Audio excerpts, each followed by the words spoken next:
What's up, folks? I'm Dwayne, I'm Alicia. and this is Blackboard Gaming, where we teach you about all these great board games that are out there. Waiting to be played by you and yours.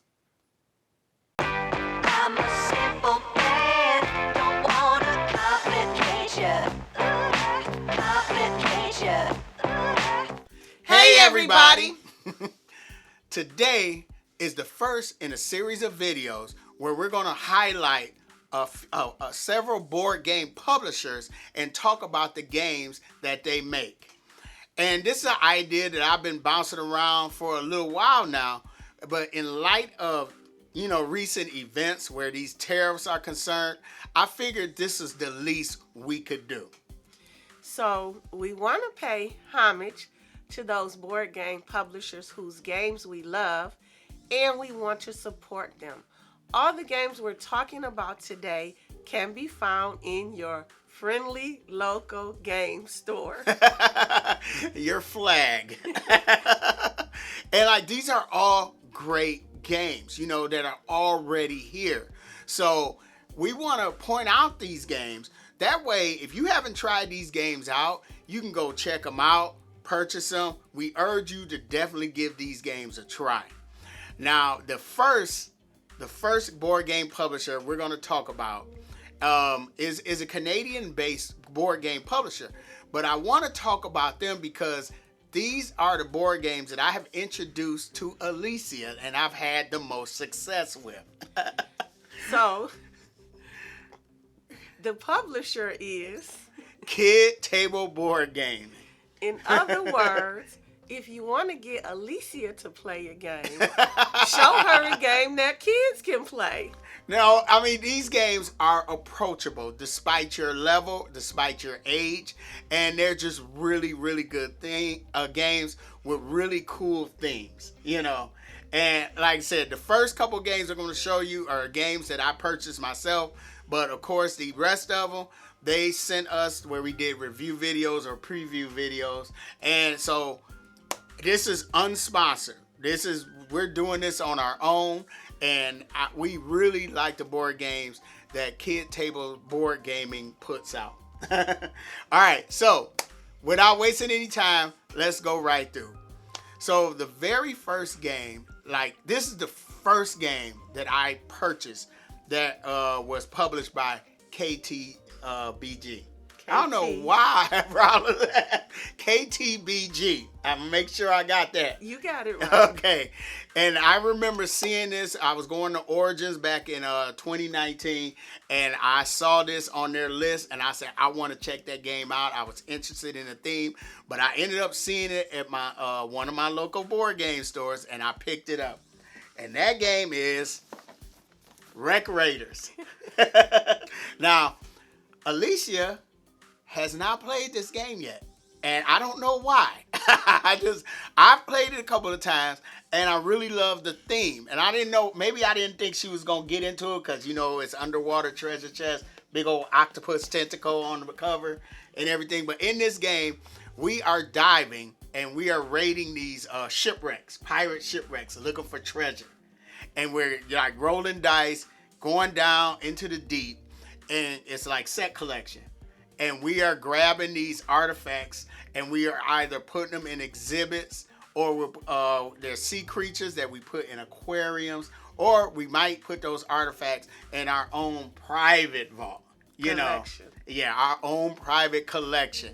And then you're trying to sell these things for coins, Okay. And coins are points, and whoever has the most coins. Now, I'm sorry, we definitely need to get this to the table. I think this is one we need to play. Yeah, I think that you have gotten your feet wet a lot in order for us to play this. Not because of the complexity, but it's just something that like I said, Colt, you're always moving forward. You're always going forward. Y'all, he couldn't wait to use that pun. Got my feet wet. Oh my gosh, I didn't even realize that. Mm-hmm. Okay, no, I didn't recognize that, but that was good. All right, now the next game is another one I purchased because like I said, I saw that got my interest peaked, so I started looking at what else they put out, and they had this other game called Food Fighters. Now I'm culinary. But I was interested in the game because it's just cards. One person plays as vegetables, one person plays as meat, and you guys are fighting each other. Y'all throwing stuff at each other. It's like a food fight, and you're throwing stuff at each other, and trying to take out the cards. So I think it's beans. You're throwing beans at each other. Okay. I want to say we played this when we went up north. I played it with my nephew, and we had a good time. So I think which side would you pick, the vegetables or the meat? I don't know. You don't know. Depends upon the meats. Okay. Oh my, it's meats. And oh my God, you act like it's alligator and rattlesnake. It's just beef and chicken. So I guess I would pick the meats. Okay then. All right, now this next game is a game that KTBG sent us to do a review of, and this is the game that Alicia was excited for. I figured that this was the game she was gonna really love, and that is Fossilis. So what did you think of Fossilis? Well, I love the details. I did like the theme. For me, it's one of their, I won't say heavy game, but for them, it's one of their heavier games. I don't know. No, It's not heavy, but I think it's one of their more complex games. Well, I think it's more like it's not complex. It's procedural. Maybe. Because in order to get the bones, you got this. It's got a dexterity element. Everybody got these tweezers, and then there's the board. It's a plastic board with blocks in it that represents stone, and you're trying to move your worker, moving the stones, and trying to find these particular bones. That is the best part. Trying to get those bones. If you need a certain bone and somebody else need a certain bone, y'all be grimming each other like, I'm going to get it first. Yeah, now that was funny because we played it with Alicia's friend and her daughter Rachel, her friend Yolanda, and there was a particular bone that everybody needed. And they were trying their best to get that one bone, and I'm like, it looked like they was about to start sword fighting with the tweezers. And I'm like, guys, it's more than one bone in there. But like I said, it's not complex. You just can't go in and get the bone. Thematically, you are archaeologist. Is that what it is? No, you're paleontologist. Paleontologist. So I didn't know this at the time, but archaeologists study human remains. Paleontologists study fossils. Okay, got it. Now I had to make sure I'm able to say archaeologist. So now you're trying to get me to learn. Archaeologist. Okay. But anyway, you can't just go and grab the bones. You have to spend actions to move the blocks and to be in the right spot. Yep, and hopefully you move a block and that bone you're looking for is not there. So, like, thematically, you fail. You're like, oh, let me go look at this other spot. And, I mean, we had so much fun playing this game. This game is a lot of fun, and the production of this game, oh, my goodness. And that's one thing you could say about KTBG is the production quality is off the chain, So, there you go, Fossilis. Now, the next game that they sent us was Creature Comforts. Now, I was excited for this one because, this was reminiscent of Everdell, but I was excited because it's worker placement, but it's also dice placement. Oh, my goodness. I love this game. You're playing as critters, woodland critters, who are trying to get ready for the winter. So you're making stews, you're knitting scarves and gloves, you're fixing up your little cabin, you're doing all kinds of things, and it's so charming. Yeah, the art is really But what I really like, I do like the way you move your people, you select your actions. It's unique to any game that I've played, and so you have to, it depends upon, it's dice rolling. It depends upon what dice you get that determines how you can move your your workers, and it's really unique. Well, actually, what you're doing, you're placing your worker out. And like you have a worker there, but that action also requires a certain number of dice or combination of dice, like pip value of the dice. And so when everybody rolls their dice, if you have that dice, so let's say you need a pair of sixes to go with that worker, you put that pair of sixes up there, you get to do that action.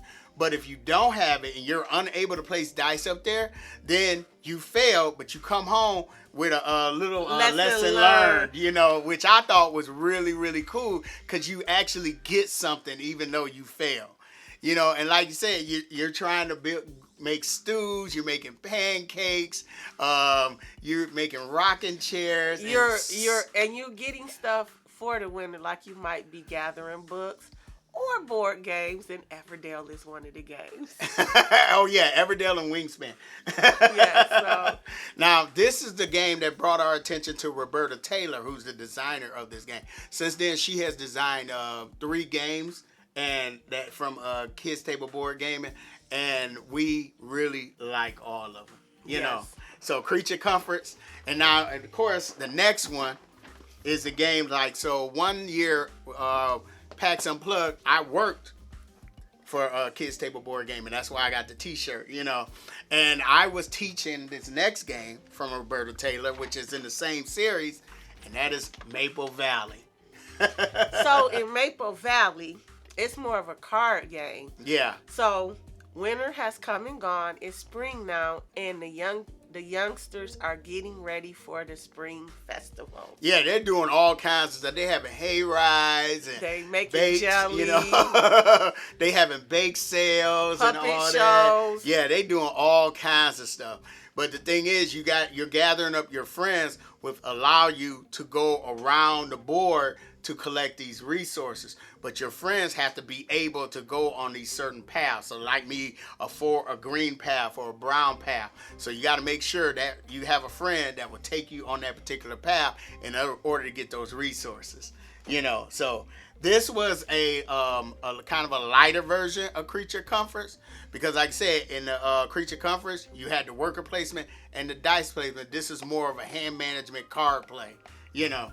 And so, like I said, I taught this at PAX of one year, and I had so much fun teaching that game. This is a charming game.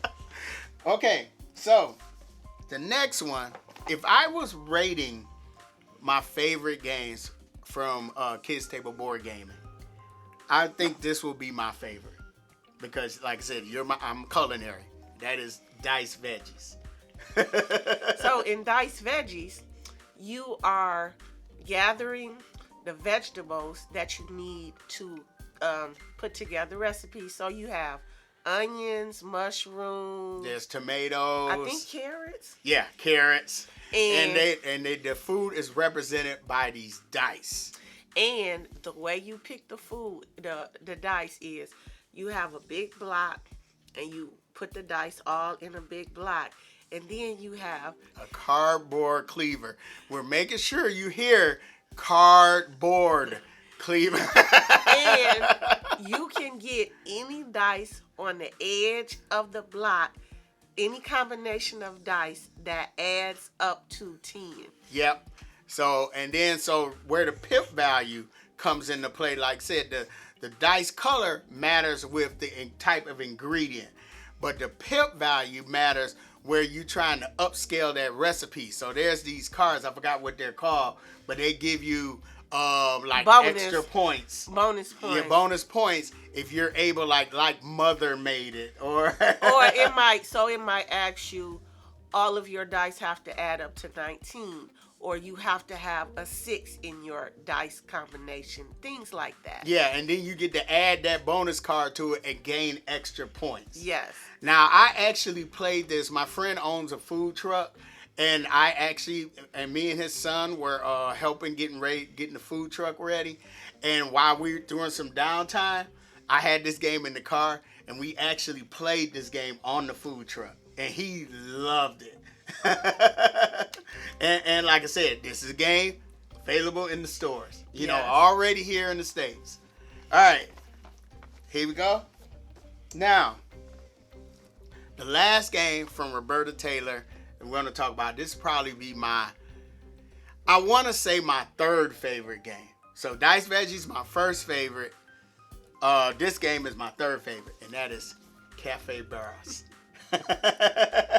So in Cafe Barras, this is kind of set collection, isn't it? Well, yeah, you on your turn, you're either buying a car, putting it into your cafe, or you're serving a customer.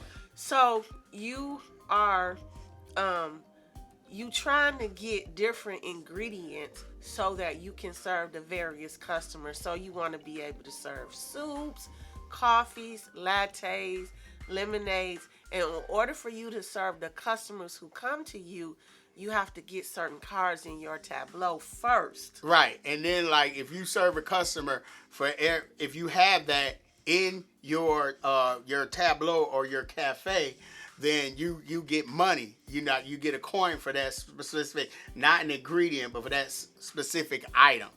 And then if you serve a customer that you fully satisfy everything he's looking for, and you match the decor, so your cafe also has a certain decor. And so if you match that decor as well as satisfy giving them every item they're looking for, they become a regular. And so the trigger to ending the game is getting a certain number of regulars. I think it's 3. Based on player count, Okay. And you trying to get those regulars. And like I said, it's just cards. And the reason I picked this as my third favorite, because it's easy to pull out.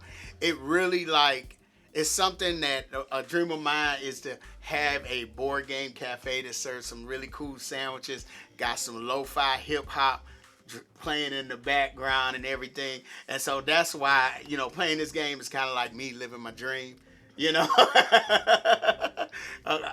So yeah, this is a really, really, and this is like their most recent, game that they put out.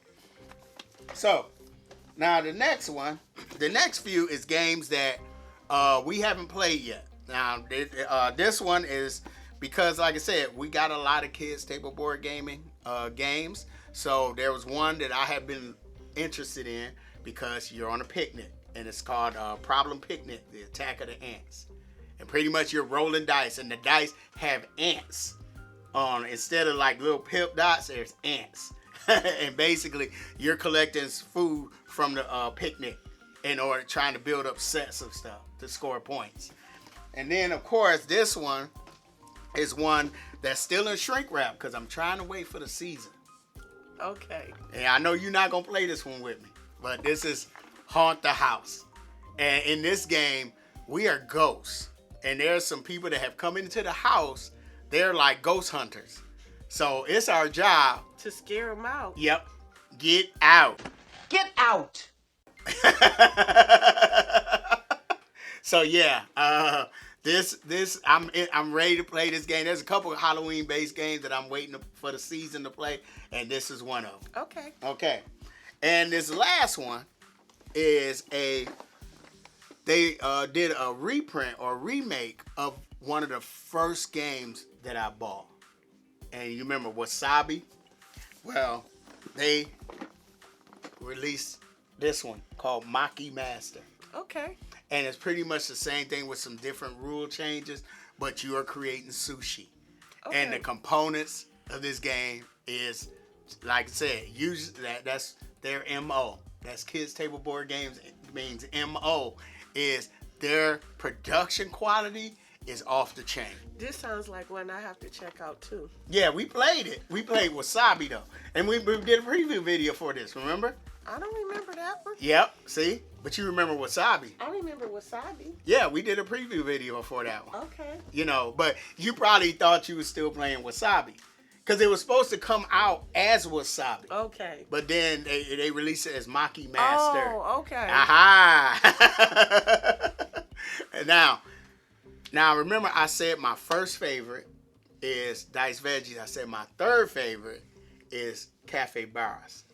My second favorite is a game that has not been released yet, but we did a preview video for it, and I am in love. I cannot wait till this game comes out. That's Layers. Okay, I remember that. Layers, 2-player.